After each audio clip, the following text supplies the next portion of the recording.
Fellow Barbadians, this is Victor Callender. Today's the 28th day of May, 2025. The time is now 20:04 or 8:04 p.m. Pacific Standard Time. I want to speak to you on two subject matters. One, Ralph Thorne and legislative due diligence as it references the opposition Democratic Labour Party in Parliament.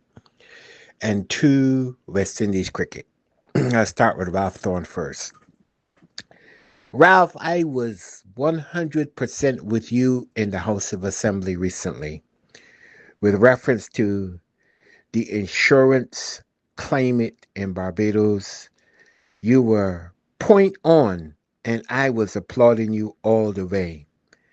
I was like, wow, Ralph Thorne has turned the page, and there is a new turbocharged Ralph Thorne ready for some legislative due diligence. And I bought hook, sinker, liner into you until you couldn't understand the difference between what was on the floor to be debated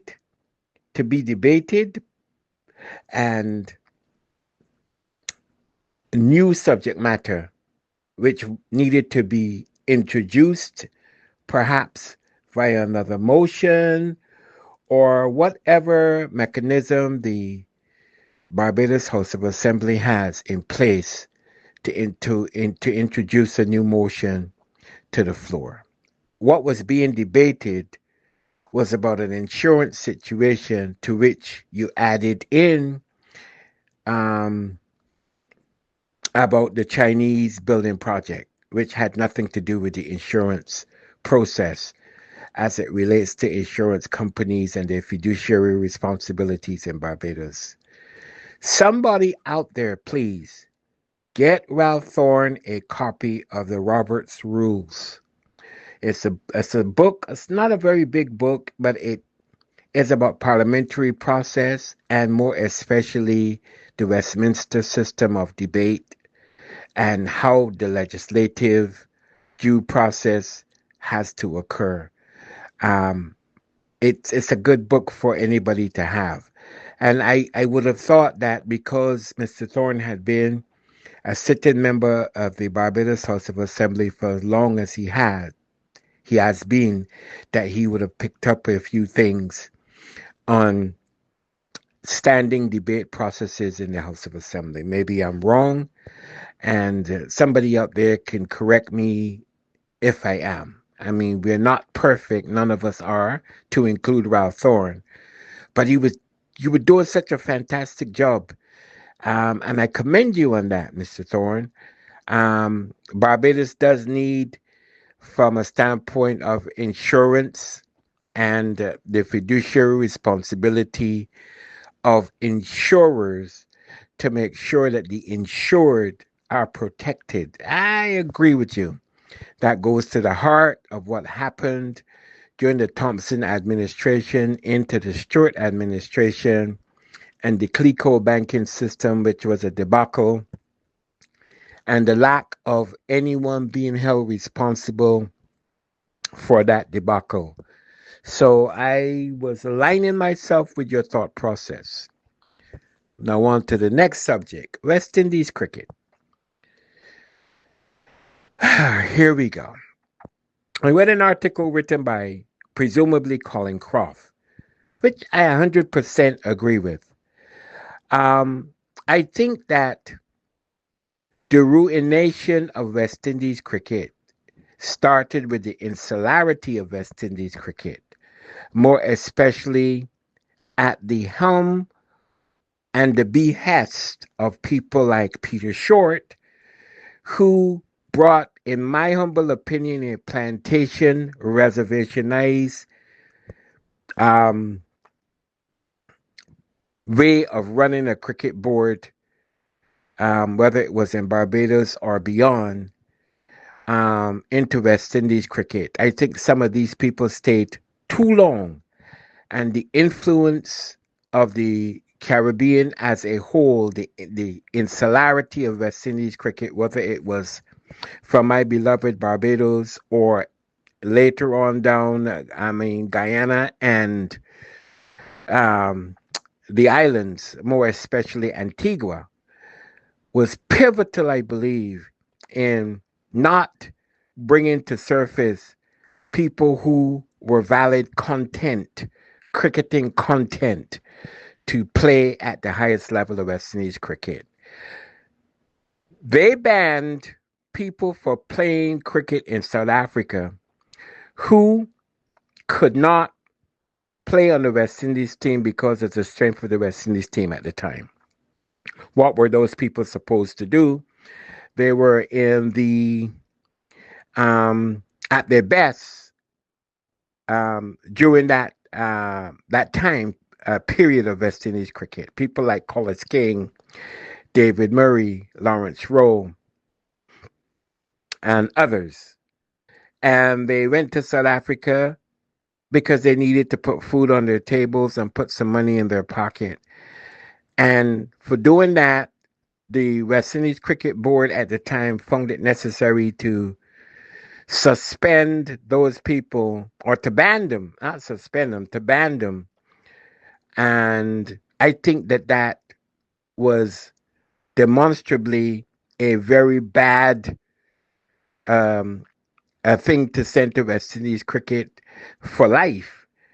And people like Colin King, who was pivotal in West Indies cricket, Lawrence Rowe, pivotal, never have received an apology from the West Indies cricket establishment. And like Colin Croft said, why is Colin Croft not as heralded as people who were lesser fast bowlers than he was? There are people in West Indies cricket who were lesser from a talent standpoint and statistically lesser than Colin Croft. But some of them were knighted, some of them um, are held in high repute. Um, Colin Croft was a spectacular fast bowler. And I think that the insularity in the cricketing establishment has failed to recognize people like Alvin Kelly Charan, who was a superb batsman. Rohan Babulal Kanai, another one. Um, People who um, were second to no one. I mean, absolutely second to no one. Um, I have my personal views about a lot of things, but it, Seymour Nurse was one of the most spectacular players at all levels of cricket. Um, I wept in sorrow at the fact that everybody and their grandmother in Barbados received a knighthood, whether or not it is still valid to posthumously. I know Barbados has moved away because it's now a republic, but awards for people like him and Malcolm Marshall should have been notable mentions as far as honors for their cricketing talent. Seymour Nurse created a batting spectacular a period of time in West Indies cricket in Barbados in the 70s. A lot of young players were coached by Seymour Nurse, the likes of Carlisle Bass, Henderson Roach, many others were coached by Seymour Nurse. Spectacular coach and an even better player at Barbados's level and at the West Indies level. He died, didn't receive anything. Maybe the cricketing elite in Barbados might listen to this. I don't know. And how about some posthumous mentions of Seymour Nurse, of Malcolm Denzel Marshall, who was one of the greatest, if not the greatest, fast bowler in history. Um, those things are things that I carry with me. They may not be of great importance to some, but we validate some and we throw others under the bus. And Colin Croft has literally been thrown under the bus. Um, Also, my good friend Carlisle Bass, who's been an exceptional player from school all the way through Barbados, all the way through the West Indies. And I believe that if you didn't go along to get along, then oftentimes people looked at you as being elitist. To know Carlisle is to know that he's not elitist, but to know that he will speak his mind and he will tell you what he thinks. He was an exceptional player in every facet of Barbadian cricket.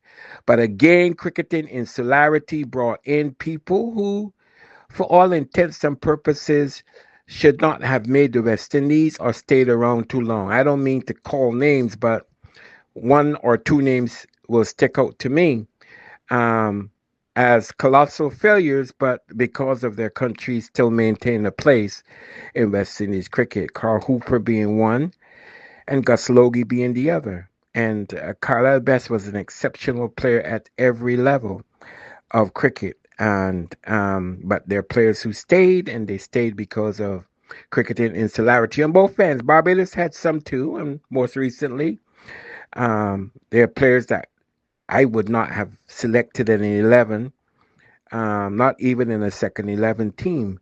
People like Craig Brathwaite, who, as far as I'm concerned, was a colossal failure. And he led the West Indies team for a period of time, and there are others. I'm just not picking on those people, but that's just my viewpoint. So I want to thank you for listening to me. You don't always have to agree with me. I don't always have to agree with you. We can disagree without being disagreeable.